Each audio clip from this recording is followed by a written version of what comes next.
So when you're actually listening to yourself, to your worth, anything that resonates in terms of worth and joy and freedom and more of yourself, you're actually loving yourself back for the first time ever, and it rejoices.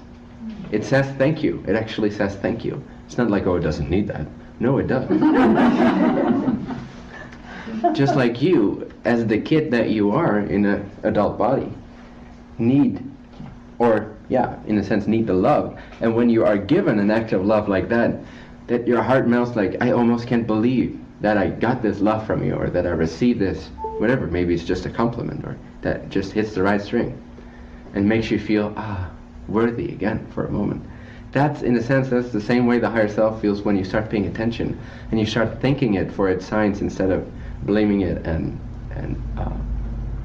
it actually feels like, finally somebody listens to me. Finally you see me for who I am.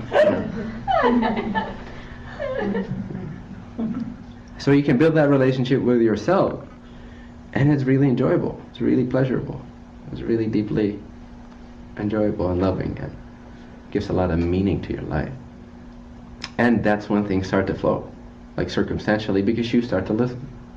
The only reason why things don't flow is because you're not listening in the particular way that you're meant to listen. So that those signals of when things don't flow just be signals to not define that in any negative way anymore. Whenever something happens to you that seems to obstruct where you want to be, realize that it's only there so that you can get sooner to where you want to be. But if you label it in the way that, oh, this is an obstacle, what you're doing is you're not listening, you're not trusting yourself, you're not trusting you, the you that sees more than you can see. So when you do, that opens up, and sometimes the obstacle immediately removes, because what you needed to learn to get to that joy you wanted was simply to no longer define it in a negative way. That's why it needed an obstacle in the first place. But sometimes that obstacle is actually to lead you in a different focus or direction that actually gets you there sooner and more expanded. It has an agenda for you. The higher self's agenda is for you to be more and more and more ecstatic, more and more of itself, more and more a whole being with it together. So build that communication and start to feel more and more that it is you. It's not just given to you, it's you giving it to you. It's the giver, you're just a receiver. But you are the giver too. It's not that the giver is not you see? And why would you want anything for yourself that's not in your best interest? The higher self is completely selfish. That's the biggest ego ever. In that sense, it only wants what's good for itself. Ever. For all of itself, for all of its parts. And you're one part of you.